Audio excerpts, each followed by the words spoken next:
Video Gadget is your go-to when you want to insert a video into your slideshow. To use it, locate your gadget here. Then drag and drop it to your slideshow. On your right in the Properties section, you will see a list of videos if you have uploaded any to the Media Center. And just choose your desired video. In this case, let's click this one. Then it will appear in the gadget slot.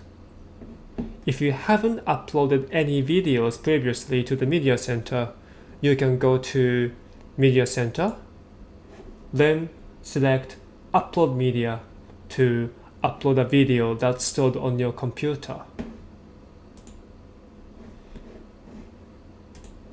In the Properties section, you can adjust the sound, appearance, and size and position of the video and so on. That's it. Pretty simple.